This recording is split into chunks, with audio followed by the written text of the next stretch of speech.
শুভ সন্ধ্যা বন্ধুগণ, তোমাদের সকলকে স্বাগত জানাই আমার ইউটিউব চ্যানেল লেটস টিচে। আজকে আমরা যে বিষয়টি নিয়ে আলোচনা করতে চলেছি সেটি হলো পঞ্চম শ্রেণীর গণিত বিষয় প্রথম পর্যায়ক্রমিক মূল্যায়ন 2025।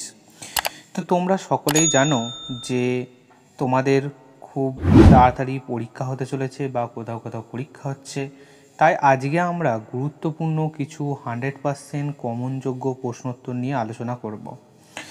তোমরা সবাই জানো যে এখানে পরীক্ষার্থীর নাম লিখতে হবে, বিদ্যালয়ের নাম লিখতে হবে এবং ক্রমিক সংখ্যা লিখতে হবে। এবারে আমরা প্রশ্নোত্তর পর্বে আলোচনা শুরু করি। অবশ্যই তোমাদের আগে জানিয়ে দিই, আমার ইউটিউব চ্যানেল লেটস টিচ, তোমরা এই চ্যানেলটিকে ফলো করছো। অবশ্যই সেশনটি ভালো লাগলে লাইক করো, শেয়ার করো, সাবস্ক্রাইব করো এবং কমেন্ট করে জানাও যে তোমাদের ভিডিওটি কেমন লাগলো। চলো শুরু করি। প্রথমে বলা হচ্ছে যে নিচের প্রশ্নগুলির উত্তর দাও। 0, 9, 1, 3 সংখ্যা দিয়ে 4 অঙ্কের বৃহত্তম ও ক্ষুদ্রতম সংখ্যাটি তৈরি করো।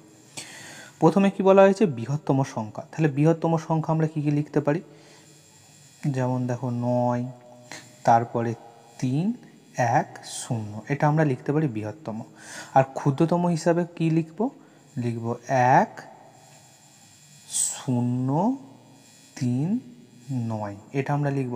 কারণ শূন্যটা ছোট হলেও শূন্যটা আমরা প্রথমে দিতে পারবো না, কারণ শূন্য বাঁদিকে হলে তার কিন্তু কোনো দাম থাকবে না। ক্ষয়ের দাগের দেখো যে সূত্রটি দিয়ে আছে ভাজ্য সমান, তোমরা সকলেই জানো, তাও বলে দিই। ভাজ্য সমান ভাজক গুণিত ভাগফল যুক্ত ভাগশেষ। এটা কিন্তু খুব ইম্পর্টেন্ট প্রশ্ন। পরের প্রশ্ন দেখো কি বলা হচ্ছে। 33 বাই, উপরে কিছু নাই, নিচে 33 আছে, আর এখানে 5/33 দিয়ে আছে। তাহলে এখানে আমরা কি বসাতে পারি? এখানে আমরা 5-এর থেকে যে কোনো একটা ছোটো সংখ্যা বসিয়ে দিতে পারি। যেমন আমি 2 দিলাম, তাহলে হয়ে গেল অঙ্কটি। কারণ এখানে বলা হচ্ছে যে কোনো একটি জিনিসকে 33টা ভাগ করে তার মধ্যে 2 ভাগ কাউকে দেওয়া হলো, আবার 33টা ভাগের মধ্যে 5 ভাগ কাউকে দেওয়া হলো। তাহলে কে বেশি পেলো বলো? যে 5 ভাগ বেশি পেলো। তাই 5-এর দিকে আমরা হামুক বসালাম। পরের প্রশ্ন, 8 ও 6 সাধারণ গুণিতক লেখো। 8 ও 6 সাধারণ গুণিতক কী কী হবে? তাহলে আমরা বলে দিই, যেমন 8 সমান দেবো, 6 সমান দেবো। 8-এর কী হবে? 8 হবে, 16 হবে, তারপরে 24, 32, 40, হ্যাঁ, তারপর 5, 6, 48 আরও হবে। এবারে 6-এর দেখি 6, 12, 18, 24, 30, 24, 30, 36, তারপর 42, তারপর 48। তাহলে এখানে দেখো কোনগুলি মিলছে। তাহলে প্রথমে কি আছে? প্রথমে দেখো দুটোতেই 24কে আমরা পাচ্ছি, এখানেও 24কে পাচ্ছি, এখানেও 24কে পেলাম। আর কি 48কেও মিলছে এখানে, আর এখানেও 48কে মিলছে। তাহলে 8 ও 6 সাধারণ গুণিতক হিসেবে আমরা কি লিখতে পারি? তাহলে আমরা লিখতে পারি যে একটি হলো 24 আর একটি হলো 4, 10, 8, 48। ঠিক আছে, পেয়ে গেলাম। পরের প্রশ্ন দেখো, বলা হচ্ছে যে দুটি সংখ্যার গুণফল 1035 হলে একটি যদি 23 হয় তাহলে অন্যটি কত? যখনই এরকম অঙ্ক দেবে তোমাদের একটা কথা বলে দিই, গুণ দিয়ে আছে ঠিকঠাক উল্টোটি করবে। 1035কে কত দিয়ে? 23 দিয়ে জাস্ট ভাগ করে দেবে, তাহলেই তোমরা উত্তর পেয়ে যাবে। ঠিক আছে, এটা আমি তোমাদেরকে করতে দিলাম। তোমরা অবশ্যই এটি হোমওয়ার্ক করে রাখো, করে কমেন্টে অবশ্যই জানাও যে এটা কি হবে। পরে প্রশ্ন দেখো, বলা হচ্ছে মান নির্ণয় করতে। তাহলে এই যে মান নির্ণয়, দেখো যখন নিচেতে দেখবে হরগুলো সমান, তখন ডাইরেক্ট তোমরা 25 লিখবে এবং ডাইরেক্ট যোগ করবে। 8 যুক্ত 2 যুক্ত 7, তাহলে আমার সংখ্যাটি কী বেরোলো, নিচে 25, 8 আর 2 10 আর 7 17। তাহলে আমরা 17 পেয়ে গেলাম। 17/25 হলো উত্তর। ঠিক আছে, চলো পরের প্রশ্নের দিকে এগিয়ে যাই। কি বলা হচ্ছে দেখো, বলা হচ্ছে যে বিয়োগ করো। তাহলে বিয়োগ উপরে কিছু দেওয়া আছে, নিচে দেওয়া আছে, এবং এখানে দেখো কি দেওয়া আছে, উপরে 8, নিচে কিছু নাই 6। তাহলে আমি এখানে কি সংখ্যা দিতে পারি, এখানে আমি যেটা দিতে পারি সেটা হলো 2। 2 দিলেই হয়ে যাবে। তারপর দেখো এখানে 2 পর 4, 2 বসেছে। এখানে তাহলে আমি কি বসাবো, যার জন্য 1 হয়েছে, এখানে আমি যদি 1 বসিয়ে দিই তাহলে হয়ে যাবে। হয়ে গেল আমার কমপ্লিট বিয়োগটা। পরের কি বলেছে, গুণ করতে। তোমরা তো গুণের নিয়ম জানো, কি হবে দেখো, 3 8 24 4,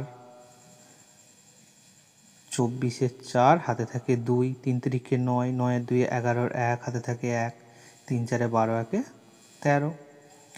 পরের কত হবে, পরের দেখো 8 1 8, 3 1 3, 4 1 4। তাহলে সংখ্যাটা কত বেরোলো আমার, 4, 8 আর 1 9, 3 আর 3 6, 4 আর 1 5। তাহলে আমার উত্তর বেরোলো 5694। তাহলে আমরা গুণ করে পেয়ে গেলাম। পরের প্রশ্ন দেখো, পরের প্রশ্ন বলা হচ্ছে ভাগফল ও ভাগশেষ নির্ণয় করো। ভাগফল আর ভাগশেষ এখানে দিয়ে দিয়েছে। 23কে দিয়ে দিয়েছে কত, 123, আর 100 দিয়ে ভাগ করতে দিয়েছে। তোমরা বুঝতে পারছো নিশ্চয়ই যে এই ভাগটি খুবই গুরুত্বপূর্ণ একটি প্রশ্ন। এবারে তোমাদের আসছে 100% পড়বেই, যে কোনো একটা ভাগ তো আসবেই। তো এই ভাগটি অবশ্যই আমি চাইবো যে তোমরা খাতাতে করো এবং উত্তরটা আমাকে কমেন্টে জানাও। কারণ তোমাদের স্পষ্ট বলে দিই, এইটুকু জায়গার মধ্যে ভাগ করা কিন্তু সম্ভব না, যার জন্য আমি করছি না। চলো পরের প্রশ্নের দিকে এগিয়ে যাই। অবশ্যই তোমরা জানাবে হ্যাঁ ভাগফলটা কত বেরোলো আর ভাগশেষ কত বেরোলো। চলো নিচে সমস্যাটি সমাধান করো। কি বলা হচ্ছে, দেবব্রতবাবু তার 6 মাসের আয় দিয়ে 7 মাসের খরচ চালান। তার মাসিক খরচ যদি 12,270 টাকা হয় তাহলে মাসিক আয় কত। এই অঙ্কটা কি করবে আমি বলে দিই, খুব গুরুত্বপূর্ণ।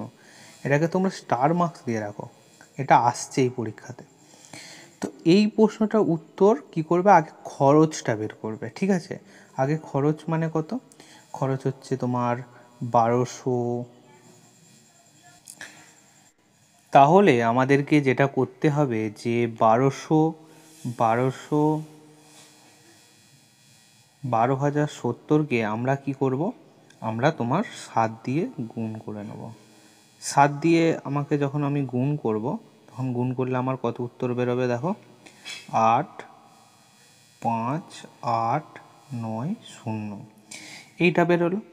এবারে এইটা বেরানোর পর আমাকে কি করতে হবে, এটা যখনই বেরিয়ে গেল তখন আমাকে কি করতে হবে, এটাকে দিয়ে ভাগ করতে হবে।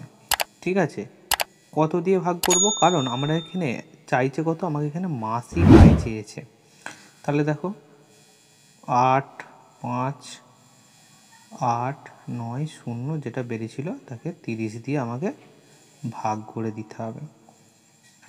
তাহলে 30কে কত দিয়ে যাবে, 30কে আমাকে 2 দিয়ে নিয়ে যেতে হবে, তাহলে 60 পাবো। 1 5 8 পেলাম, 0 খাইয়ে 8টা নামলো। তারপর কি করব, তারপর দেখো 8 খাবে, 8 খেলে 240 হলো, 240 বেরোলো। 240-এর পর তাকে বিয়োগ করলে আমরা যেটা পাবো 1 8 9। তাকে এবারে আমরা কত খাওয়াবো, 6 খাওয়াবো। 6 30 180 দিয়ে বিয়োগ করব, 9 বেরোলো, আর এই শূন্যটা এখানে নেমে এলো, তাহলে 30 90। তাহলে আমার মিলে গেল। তাহলে ওই দেবব্রত বাবুর মাসিক আয় কত, দেবব্রত বাবুর মাসিক আয় হলো 20,863 টাকা। তাহলে দেবব্রত বাবুর মাসিক আয় কত, দেবব্রত বাবুর মাসিক আয় হলো, আমি ফ্রেশ করে লিখে দিই, 20,863 টাকা। আচ্ছা, পরের প্রশ্নের দিকে এগিয়ে যাই। পরের প্রশ্নতে দেখো যেটা বলা হচ্ছে যে সর্বাধিক কতজনের মধ্যে 22টি লিচু এবং 66টি কালোজাম সমান ভাগে ভাগ করতে পারবে। যখনই এই অঙ্কটা দেবে জাস্ট তোমরা কি করবে, লসাগু করে দেবে, গসাগু করে দেবে 22 আর 66কে। তাহলে 2 দিয়ে করলে আমার 11 বেরিয়ে গেল, আর এখানে 2 দিয়ে করলে 33, 33কে 3 দিয়ে গসাগু করবে 11 বেরিয়ে গেল। তাহলে এই দুটোর মধ্যে কোনটি কমন বলো তো? এই দুটির মধ্যে যেটিকে আমরা কমন দেখতে পাচ্ছি বা দুটোর মধ্যে যেটিকে একই দেখতে পাচ্ছি সেটা হলো 11টা, তাই না? দুটোর মধ্যে দেখো 11 আছে। তাহলে আমরা কি বলতে পারি? আমরা তাহলে এখানে অতএব দিয়ে লিখতে পারি যে 11 জনের মধ্যে সমান ভাগে ভাগ করা যাবে লিচু এবং কালোজাম। 11 জনের মধ্যে আমরা সমান ভাগে ভাগ করে দিতে পারবো। তাহলে আজকে আমরা এইখানেই শেষ করলাম ক্লাস 5ম শ্রেণীর গণিত বিষয়টি, যেটি খুব গুরুত্বপূর্ণ একটি অংশ, তোমরা বারবার অনুরোধ করেছিলে। তাই বলবো সেশনটি যদি ভালো লাগে বেশি বেশি করে লাইক করো, শেয়ার করো, সাবস্ক্রাইব করো এবং বন্ধুদের মাঝে ছড়িয়ে দাও। After all, thanks for watching, best of luck.